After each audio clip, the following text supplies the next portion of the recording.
कुठल्याही स्तवनाचं जेव्हा कुठलंही स्तवन असेल, ग्रंथ असेल की जो आपल्याला जीवनाची दिशा मिळवून देतो, आध्यात्मिक शक्ती प्रदान करतो किंवा जीवनाचं रूप पालट बदलून टाकतो, तर अशा कुठलेही जे स्तवन असतं ते सुरुवात काही हरकत नाही, सुरुवात करतो आपण चिंतनाची.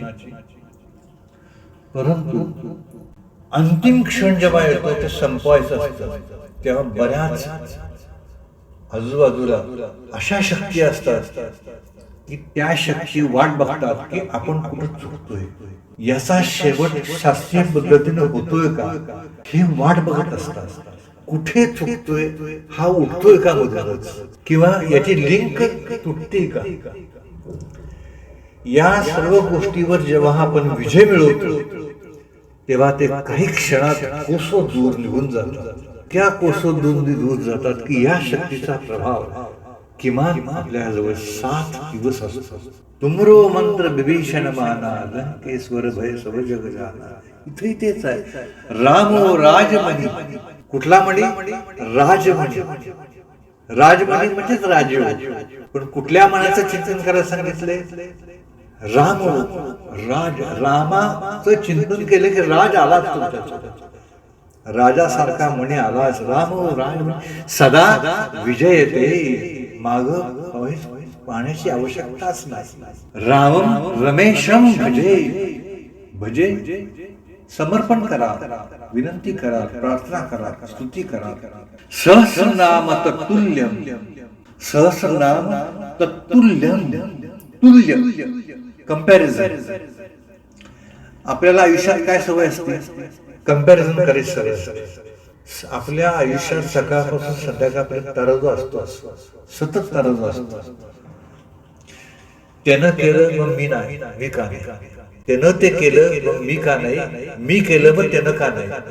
तुलना होण्यासाठी, कंपॅरिझन करण्यासाठी काय करावे लागते? आपल्याला वाट पाहावी लागते. आपल्याकडे सतत तराजू असतो. हे 10 किलोच आहे का, हे 10 ग्रॅमच आहे का. पुण्याचा तराजू, पुण्याचा तराजू हा चिंतनातून निर्माण होतो, त्याला तराजू नाही. म्हणून त्यांनी काय म्हटले? सहस्रनाम तत्तुल्यम. राम नाम वरान नाही. रामाचं एक नाव घेतलं ना तरी विष्णूची सहस्रनाम घेतलं तर कसं आहे? वरान नाही, वर दिलेला आहे त्याला की एकदा नाव घ्या. सहस्रनाम तत्तुल्यम. सहस्रनावाच्या बरोबरीच येईल ते नाव. बरोबर. कंपॅरिझन म्हणजे काय? बरोबर. 167 धावा झाल्या त्या टीमच्या, या टीमच्या पण 167 धावा झाल्या. टाय झाला. टाय होणं सोपं असतं, पण पुढचा पाऊल टाकणं अतिशय अवघड असतं. म्हणून मी तुम्हाला आता सांगितलं की स्तुती असेल, ग्रंथ असेल, त्याचा शेवटचा टप्पा जो असतो ना तो पूर्ण करणं यासाठी अत्यंत चिकाटी असावी लागते.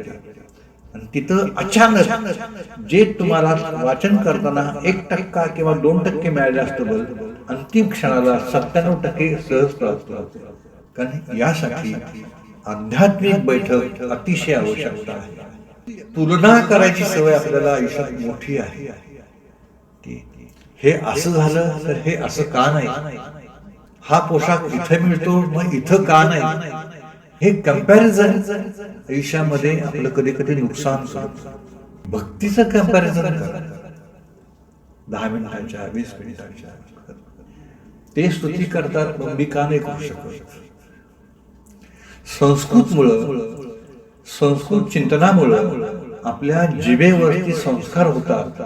आपल्या जिभेवरती संस्कार होतात आणि ते संस्कार कितीतरी वेगानं त्याचे व्हायब्रेशन तयार होतात. संस्कार हे जिभेवर झाले पाहिजे, मग ते मनावर सहज पोहोचतात.